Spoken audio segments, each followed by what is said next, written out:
सिंध मुंहिंजी अमा सूह तुंहिंजी मथां छा लिखी छा लिखां छा लिखी छा लिखां सिंध मुंहिंजी अमा दुनिया जा सिंधियो हिक मुठ थी सिंध बचायो सिंध मुंहिंजी अमा सूह तुंहिंजी मथां छा सिंध जो क़ौमी आवाज़ radio voice of Sindh London.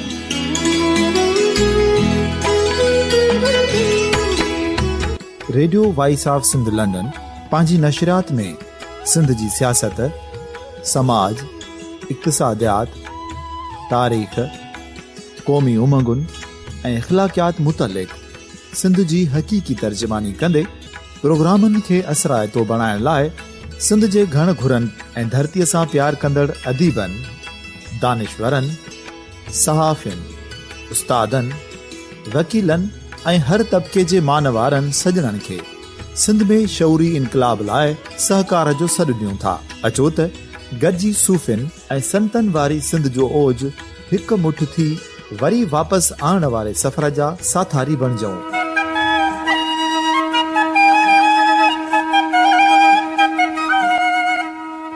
एक नए सुबह जी शुरुआत जो पड़ाडो घर घर ॻोठ ॻोठ ऐं शहर शहर ताईं पहुचायो।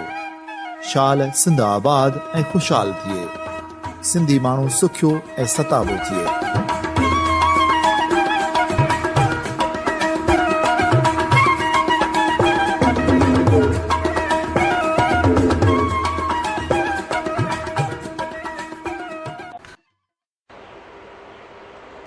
सॼी दुनिया में मौजूद सिंध जा आशिको radio voice of Sindh London तां या तव्हांजो पंहिंजो मशकूर फनकारो मौजूद सामाइन हिन वक़्तु आऊं कंडो जाम जी भर में ॻोठ मूसा खटियाण में मोहम्मद फ़कीर खटियाण जे सालियाने मेले में मौजूदु आहियां।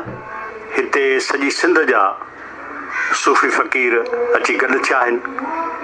हिन वक़्तु आऊं फ़कीर जानण चंद जी बारी जे फ़कीर सूफ़ी ख़रीद अली सां गॾु आहियां।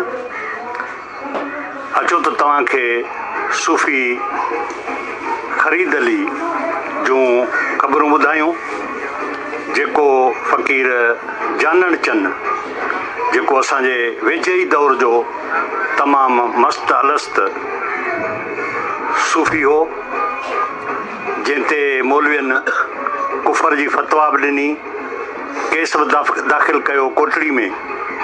ऐं पोइ फ़कीर साईं जी इहा बहादुरी हुई या जुरत हुई जो पाण थाणे ते अची हाज़िर थियो ऐं हुन चयो त मूं ते जेको केस थियो आहे तव्हांखे तकलीफ़ अचे हा तव्हां मूंखे ॻोल्हियो आहे, ऐं पाण थाणे ते अची हाज़िर थियो आहियां। ऐं पोइ उन केस में फ़कीर साईं खटियो ऐं हुन ते उहा कुफर जी फतवा जेका सा सादर न थी, साबित न थी। त अहिड़ो मस्त अलस्त सूफ़ी जानण चंद, उन जो तालिब सूफ़ी ख़रीद अली, उन सां तव्हांखे ॻाल्हियूं करायूं था। सूफ़ी ख़रीद अली साईं, तव्हां ख़ुशि आहियो? दुआऊं सभु सुख सभु ख़ैर।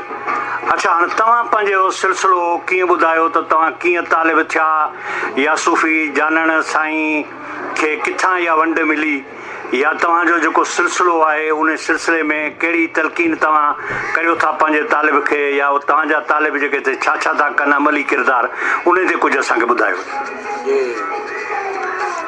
साईं ॻाल्हि इहा आहे त असां मुर्शिद पाक जो दीदार हिते ई मोहम्मद साईं ते कयो। पोइ असां जेको हिते वेठासीं उनजी कचहरी में, उन कचहरी मां असांखे साबित इहो ख़्यालु मिलियो त हक़ीक़ते आहे, हक़ीक़ते आहे। पोइ असां इन शइ जा ॻोल्हा थियासीं।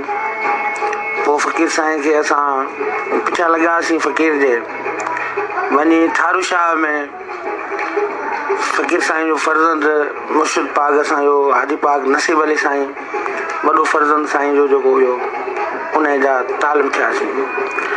त असां जॾहिं हिते मोहम्मद साईं ते आयासीं त फ़कीर साईं सां वॾो सुंग हुयो, शेरनि ऐं चढ़नि, ऐं उन्हनि खे तलक़ीनूं बि हुयूं। कंहिंखे कंहिंजो मथो ॿेरूं हिकिड़ो कूड़ियल हुयो, हिकिड़ी छपर कूड़ियल हुयो, कंहिंजो अधु मथो कूड़ियल हुयो। इहे सभु रंग उन्हनि फ़क़ीरनि में हुया। पोइ जॾहिं तालिब थियण पे वियासीं त इहो रंग सॼो ॾिसी वियासीं, इहो सभु कुझु ॾिसी वियासीं त पंहिंजे अंदर में हिकिड़े ख़्यालु पैदा थिया त वञूं था उते, फ़क़ीर साईं शायदि असां सां बि इहे सभु रंग कंदो। पोइ किथे मन में रुकावट पैदा पई थिए त जे ईअं थियो त पोइ खणी असां जवाबु ॾींदासीं त साईं इहो कमु ॾुखियो आहे। बहरहाल जॾहिं उते पहुतासीं, उते जॾहिं फ़क़ीर साईं वटि, त फ़क़ीर साईं इन्हनि शयुनि जी असांखे तलक़ीन न कई। ज़रूरी हो चयो त बाबा हीउ मुल्क ॾुखियो आहे ऐं तव्हां उमिरि में नंढा आहियो, अॻिते तव्हां इहो ॿार खणी सघो न खणी सघो। बहरहाल असां उन ते अर्ज़ु रखियोसीं त साईं असां ते तव्हांजो हथु हुजे, इनशाला असां ॿार खणी वेंदासीं। पोइ असांखे तालिब कयूं, उन में वेस जी तलक़ीन कयूं ऐं जेको दम आहे इंसान जो, उन दम खे हलाइण जी तरबियत ॾिनऊं। उहो जेको दम आहे उहो नाम इस्म सां खणो ऐं ज़िबानी को बि ज़िक्र न आहे। उन जो मार्फत जो इल्मु आहे, उहो सबक़ु जेको आहे उहो मुर्शिद ॾींदो आहे पंहिंजे तालिब खे, जेको ॻुझो सबक़ु आहे जंहिंजो ज़ाहिरी तशरीह माण्हू ज़िबानी करे सघे थो त जो दम गाफ़िल सो दम काफ़र। पंहिंजो दम जेको आहे उहो नाम इस्म सां खणो, मालिक जे नाम सां खणो, उन जी तरबियत ॾिनऊं। ऐं उन खां पोइ जेको आहे चऊं त बाबा इहो तव्हांजी निमाज़ ई आहे, इन खे कॾहिं बि जेको गाफ़िल दम आहे उनजो बि पुछाणो थींदो, उनजो पुछाणो थींदो। इन करे ऐं जेको आहे सो बाक़ी ही अॻिते हली पोइ जॾहिं दम फ़िक्र में ऐं पंहिंजे पाण खे ख़बर पई त पोइ पंहिंजे पाण खे घटि करण लाइ इहे तलक़ीनूं, इहे छेरूं, इहे चड़ा, पंहिंजी मलामत लाइ, पंहिंजे नफ़्स खे हेठि करण लाइ, पोइ उहो तालिब जो इश्क़ आहे, उहो तालिब पंहिंजे इश्क़ सां कंदो आहे। ऐं इंसानियत जी लामज़हब, असांजो तरीक़ो लामज़हब आहे, हिन में को फ़िरक़ो कोन्हे, इंसानियत आहे। कंहिंजे फ़िक्र सां, कंहिंजे पंहिंजो मज़हब सां असांजो तालुक़ु न आहे, इंसानियत सां तालुक़ु आहे। उहो कहिड़े बि मज़हब सां आहे, कंहिंसां बि आहे, असांखे उन सां मोहबत करणी आहे। ऐं जेको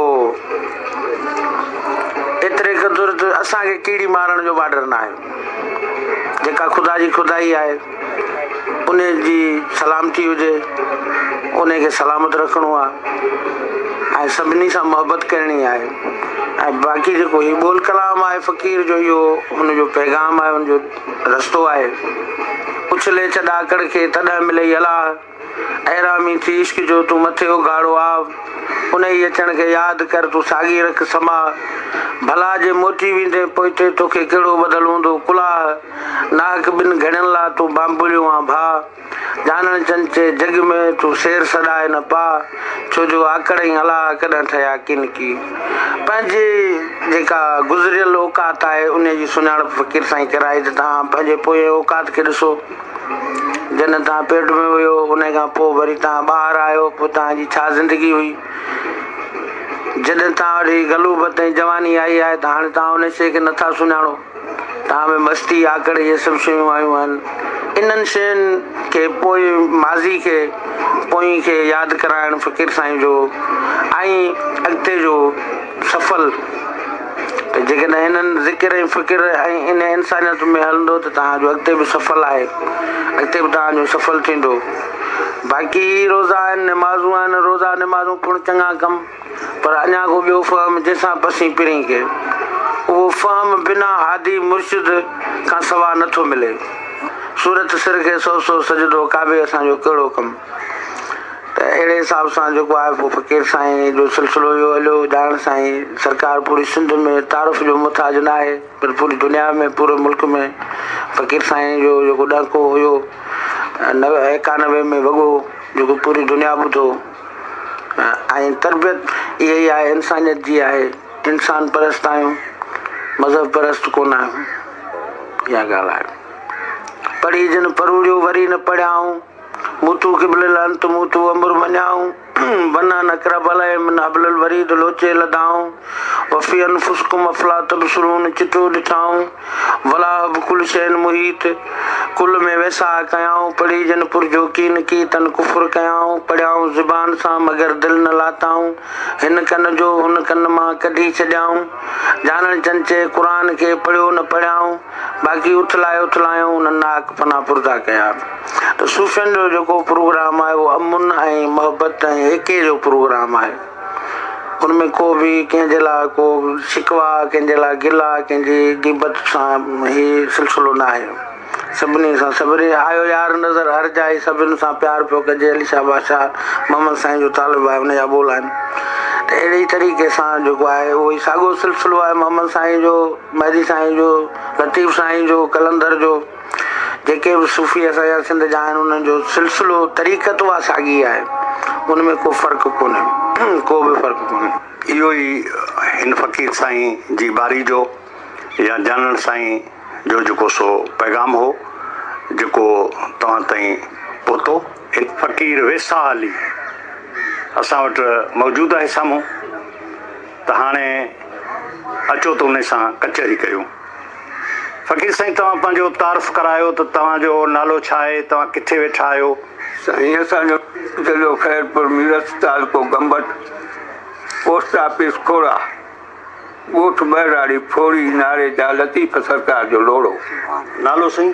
वेसा अली। हा साईं, तव्हां कीअं आया हिन रंग में? सरकार असां हीउ रंग ॾिसंदा हुआसीं, पाण त हूंदा हुआसीं पंहिंजे कमनि से, पर हीउ रंग जेको ईंदो हो हुन जा वेराग तोई त ॿुधंदा हुआसीं फ़क़ीरनि सां। पोइ वरी असांजे दिलचस्पी हिन फ़क़ीर जे रंग सां थी, पोइ अची असां सां मौला पाक फ़क़ीर जी महिरबानीअ सां असीं वञी मौला जा तालिब पाक फ़क़ीर जा थियासीं। पोइ असांखे इहो रंग वञूं त हिकिड़ाईअ जो मुल्क ॾसियऊं ऐं इंसानियत जो पोइ चयऊं त इंसानियत जा हिक ॿिए सां मुहबत ऐं प्यारु करियो। ॿियो न सम्झो वातस्मो बिहबलिल्लाह जमीअ वला तफ़रक़ू, अमीं अलाह जी रसीअ खे पुख़्तो पकड़ियो, हिक ॿिए सां इंसानियत में हलो। अमीं ॿिया न आहियो, तव्हां फ़िरका न करियो पाण में, फ़िरके वारा न सही कान्हे। सो हिकिड़ाईअ जो रस्तो ॾसियाऊं मौला, असां त इहे कर्म पाक फ़क़ीर जा आहिनि, न त असीं हिन मुल्क जा कोन हुआसीं। इहे कर्म बि उन्हनि जा थिया जो असांखे हाणे पंहिंजो बनायाऊं। हीउ रस्तो साफ़ सूफ़ी आहे, साफ़। अच्छा, हाणे हिन वक़्तु सिंध में इहो सूफ़ी रंग जेको आहे इहो तव्हांजी नज़र में वधे पियो या घटिजे पियो? हींअर वधे पियो।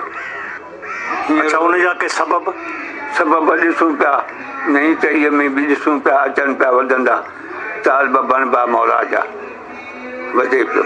ऐं हीअं इंसानियत में बि ॾिसूं था त कुझु गुफ़्तारुनि में इहो मुल्क आहे त इंसानियत जे कुझु वरावण आहे। मुंहिंजा सुहिणा साईं, मतिलबु सूफ़ी ऐं मुल्ले जे विच में तव्हांखे कहिड़ो फ़र्क़ु नज़र थो अचे? साईं, हिते आहे हेठां, हुते आहे मथां, हिते आहे हेठां, हुते आहे मथां। हू पंहिंजी पाण मथाईअ ते बीठो आहे, हीउ ग़रीब छा कंदो हुनखे? हू त जीअं चवे हुनजी मर्ज़ी आहे। हीअ मुलो, अच्छा, हा, हुनजी मर्ज़ी आहे। हू त जॾहिं फ़िरके वारा न क़ुर खे न मञाई, जॾहिं फ़िरके जी मनव थी वई तॾहिं बि हू पंहिंजे फ़िरके में वियो हलियो, त हुन क़ुर खे ई कोन मञियो। अच्छा, मतिलबु तव्हांजे ख़्याल में त मौलवी साहिब जेके आहिनि से क़ुर जे फ़िक्र जा इनकारी आहे? बिल्कुलु बिल्कुलु इनकारी आहे। जॾहिं क़ुर में फ़िरके वारा न ख़तमु थी त साॻी ॻाल्हि ते उहो फ़िरको छो कयो वियो, त क़ुर खे न मञियो वियो। अच्छा, हाणे सूफ़ी जो जेको वरी छा नज़रियो आहे? सूफ़ी छा थो चए? सूफ़ी चए थो त हिक ॿिए सां मोहबत प्यारु करियो, हिकिड़ाई करियो, ग़रीब मिसकीन सां हक़ हिकिड़ाई भाईचारे में हिकु जहिड़ो ॾिसो ऐं हिकु ॾेई हिकु जहिड़ा आहियो। अवां में घटि वधि कोन्हे, अवां में नंढो वॾो कोन्हे, प्यारो आहिनि। सूफ़ी जेको आहे उहो हिकिड़ो त हुनजो इहो आहे त बाबा मोहबत पखेड़णी आहे, मोहबत जो सबक़ु ॾियणो आहे, माण्हुनि खे मोहबत सेखारणी आहे। ॿियो इहो आहे त जेकॾहिं ज़ुल्म वधी वञे त उन ज़ुल्म जे ख़िलाफ़ सूफ़ी खे उथणु खपे या न उथणु खपे? हक़ जे ख़िलाफ़ उथणु खपे। हा, हुकुम ॾिनो आहे गॾी पंहिंजो जहान आहे, हुन सां मदद करणी आहे, मतिलबु अहिड़ो को तो वटि मिसाल आहे त जो सूफ़ियनि जेको सो कंहिं हक़ जी जिदोजहद जी हिमायत कई हुजे, नाक सां विड़िया हुजनि? इहे ख़ुदि मौला जानन सरकार जी जिदोजहद कई, वॾनि ज़मींदारनि सां टकरिया, जेल कचाऊं, जेलनि में विया।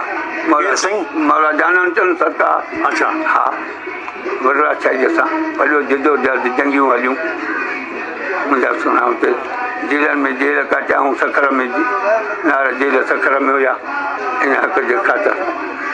मतिलबु तव्हांजी नज़र में इहो आहे त सूफ़ी जेको सो माना हक़ जे पासे आहे, नाक जे ख़िलाफ़ आहे? जी, हक़ जे पासे आहे, हक़ जे पासे आहे। सूफ़ी न हक़ जे ख़िलाफ़ आहे, पर हक़ जे ख़िलाफ़ रहणो बि आहे, वेड़ू बि आहे, लड़णो बि आहे। हा हा, माना ज़ुल्म खे ॾिसी माठ करे कोन्हे वेड़ू। कहिड़ो वेही जी, कहिड़ो वेहिजे ज़ुल्म खे ॾिसी? भला जी चुप करे वेही रहंदो संदसि मर्ज़ी आहे। सूफ़ी न आहे, सूफ़ी खे चइबो हक़ जे ख़ातिर त लड़णो आहे, उन खां कोन लड़णो आहे।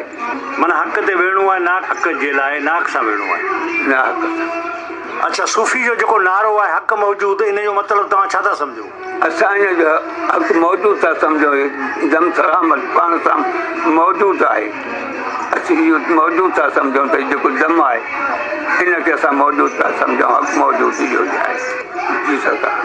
भला मिसाल तौरु जेकॾहिं सुभाणे को अहिड़ो वक़्तु अची वञे जे वक़्त में सूफ़ी खे माना ज़ुल्म एतिरो वधी वञे जो सूफ़ी खे मैदान जंग में अचिणो पए मज़लूम जे हिमायत में, त तव्हांजो उते कहिड़ो किरदारु रहंदो? तव्हां उन ज़ुल्म जे ख़िलाफ़ उन जंग में शामिलु थींदा या न चवंदा बाबा आउं फ़क़ीर आहियां, आउं पंहिंजी दरगाह में वेठो हूंदुसि?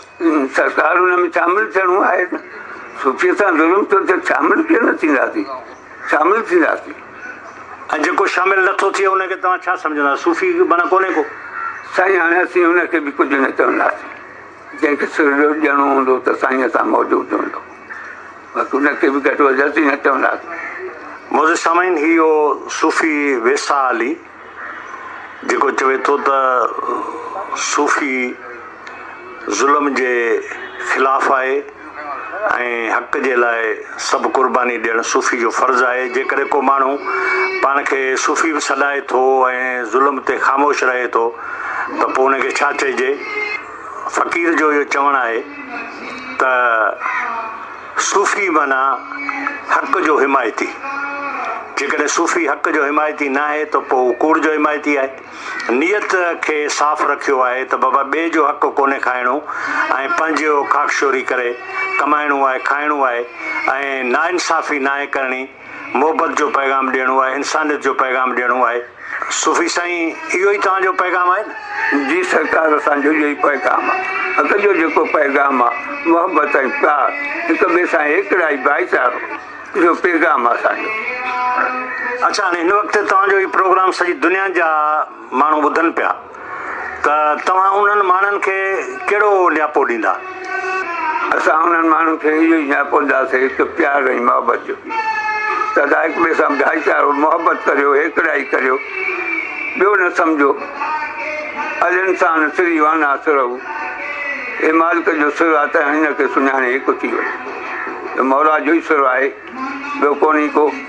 मोज़े सामाइन, इहो सूफ़ी वेसा अली जंहिंजा तव्हां ख़्याल ॿुधा। सूफ़ी फ़क़ीर मोहम्मद खटियाण जे मेले ते मौजूदु आहियां। हिते काफ़ी फ़क़ीरनि सां कचहरियूं थियूं। नौजवान तमामु वॾे तादाद में जेके घुमनि पिया, उन में हिकिड़े नौजवान खे मूं हथु कयो आहे ऐं उन नौजवान खां इहो पुछणो आहे त हिकिड़ा त असांजा उहे बुज़ुर्ग हुआ जेके हींअर असां वटि कोन्हनि, उहो असांजो माज़ी हो, ऐं ॿिया उहे बुज़ुर्ग जेके हींअर राग रंग या महफ़िलूं मचायो वेठा आहिनि, इहे असांजो हाल आहे। ऐं टियों असांजो जेके नौजवान आहिनि जेके हिते ॿुधण आया आहिनि राग ॾिसण आया आहिनि उन्हनि खे शौक़ु आहे उन्हनि खे चाह आहे उहे हिते आया आहिनि त असां इहो ॾिसूं त उन्हनि ते इन्हनि रागनि जो इन्हनि महफ़िलनि जो कहिड़ो असरु थो थिए त उन्हनि असरनि खे जांचण लाइ त असांजे मुस्तक़बिल ते असांजे आईंदे ते ही राग ही सूफ़ी महफ़िलूं कहिड़ा असर विझंदियूं उन जी ख़बरचार वठण लाइ हींअर हिकिड़ो नौजवान मुंहिंजे साम्हूं आहे। साईं तव्हांजो नालो? साईं मुंहिंजो नालो माजिद अली वर्दी। तव्हां किथे वेठा आहियो पुटु? ताजपुर दरगाह फ़कीर वली मोहम्मद। अच्छा, तव्हां हिते कीअं आया आहियो?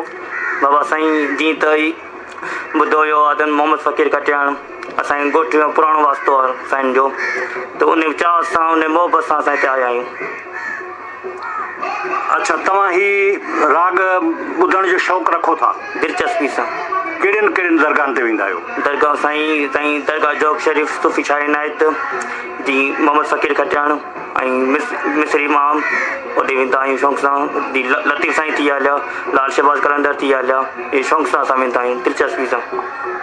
अच्छा, इन्हनि मेलनि में त सर्कस मांडा या ॿियूं कहिड़ियूं दिलचस्पी वारियूं शयूं कोन्हनि, पोइ तव्हां इन्हनि फ़क़ीरी मेलनि में छो वेंदा आहियो? तव्हां नौजवाननि जी कहिड़ी दिलचस्पी जी शयूं हिते आहिनि? साईं माण्हू मस्जिद में छाजे लाइ वेंदा आहिनि? मस्जिद में इबादत लाइ। हिते बि इबादत जी जॻहियूं हूंदी, हिन जॻहियुनि ते इहे शयूं न आहिनि त सुठो आहे। माण्हू हिननि शयुनि खां जेतिरो हटे सुठो आहे।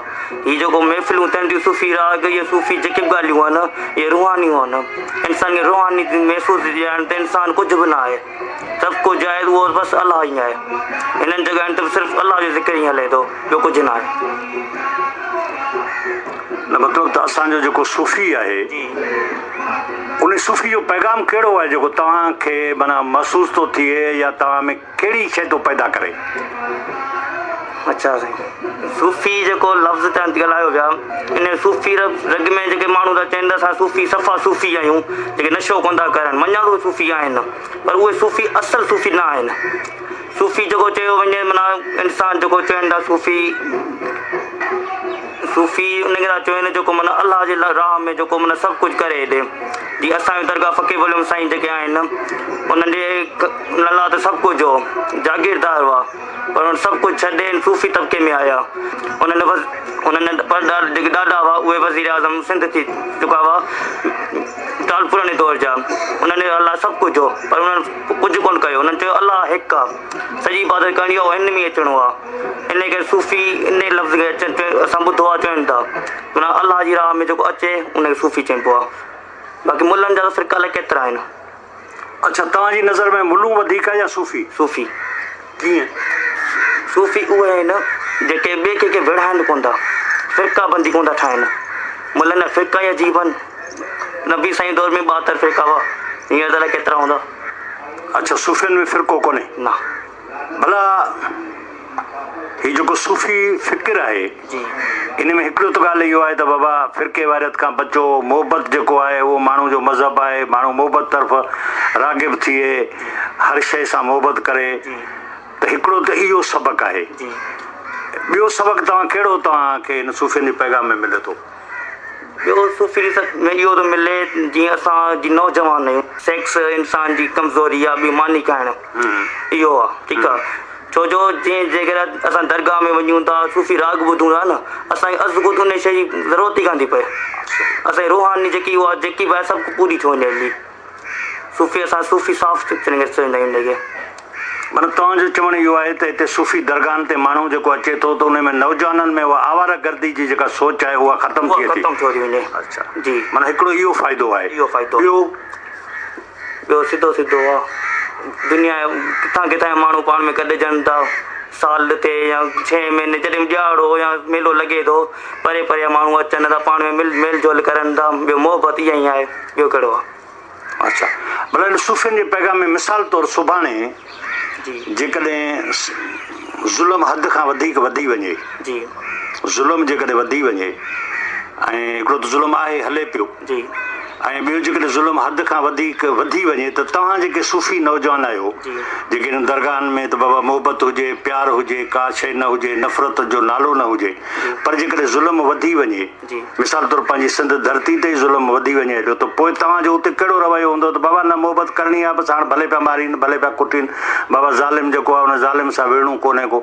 इन बारे में तव्हांजो ज़हन छा थो चवे तव्हां छा कंदा मुस्तक़बिल में जेकॾहिं सिंध ते को ॾुखियो वक़्तु अचे जेकर सपुर खां वधीक ॿी का ताक़त आहे त उहा सची तलवार आहे जे खणणी पई त बिल्कुलु बेशक खणणी पवंदी पंहिंजे सूफ़ियुनि भाइरनि लाइ ॿियो छा चवंदा तव्हां सूफ़ी भाइरनि लाइ कीअं मतिलबु मूंखे ॻाल्हि इहा कान सम्झ में आई सूफ़ी भाइरनि लाइ इन करे जो अधु खां मथे भई सिंध सूफ़ी आहे अलाह कंदो त पूरो पाकिस्तान में सूफ़ी थींदो जेकर कंहिं सूफ़ी ते या कंहिं मज़लूम ते जेकर सूफ़ी न पाए जेकर उन ते ज़ुल्म थिए पियो हुनजे हक़ में ज़रूरु ॻाल्हाइबो जो हक़ में ॻाल्हाइण लाइ त अलाह बि इहो चयो आहे न की जे हक़ ॻाल्हाइबो या विढ़बो बि सही विढ़बो बि अच्छा जी हा जेकर सूफ़ी छा ई न आहे त हक़ पाण शहीद थियो आहे असां बि थींदासीं कंहिं हक़ कोन मारबो अच्छा माना तव्हां मज़लूम जी मदद में आहियो ज़ालिम सां तव्हांखे विढ़णो आहे लाज़मी अच्छा इहो पैगाम हिन सूफ़ियुनि जी महफ़िल में तव्हांखे मिले थो बेशक मिले थो तव्हां में इहो जज़्बो पैदा थियो आहे जेकॾहिं सुभाणे अहिड़ो वक़्तु अचे त तव्हां इहो हक़ ते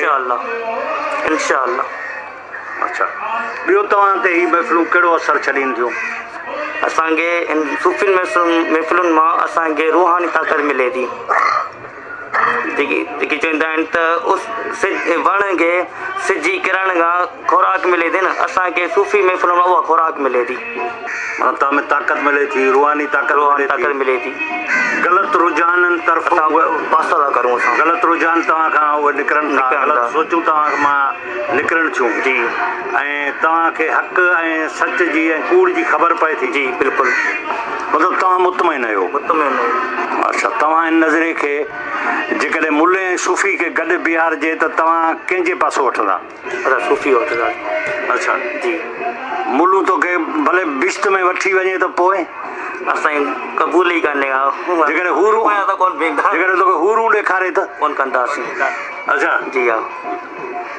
हीअ असांजो सिंध जो नौजवान आहे जेको मोहम्मद फ़कीर जे मेले ते आयो आहे नवाब वलीमत साईं जे दरगाह जे पासे में हिन जो घरु आहे हिन बचपन खां वठी अनलक जो आवाज़ु ॿुधो आहे ऐं हुनजे दिलि में हिकिड़ी राग सां सूफ़ी विराग सां मोहबत आहे ऐं हुनजे जेको गुफ़्तगू मां इहो महसूसु थियो त असीं नौजवान हिते जेको हिननि मेलनि में अचूं था उन में असांखे हिकिड़ी रूहानी पाकीज़गी जेका असांखे नसीब थिए थी आवारा गर्दी जेका असांजे अॼुकल्ह नौजवान में आहे उन खां असांखे पासो थिए थो सूफ़ी बुज़ुर्गनि जो असीं कलाम ॿुधूं था त असां में मोहबत ऐं इंसानियत जा जेके जज़्बा आहिनि उहे वधीक पैदा थियनि था नफ़रत जा जेके जज़्बा आहिनि उहे असां मां निकिरनि था मुल्लूं या मज़हबी जेके बि धुरियूं आहिनि उहे फितनूं पैदा कनि थियूं ऐं सूफ़ी जेको आहे सो मोहबत जो पैगाम ॾिए थो ऐं उन सां गॾु हिन वटि इहा बि सोच आहे नौजवान में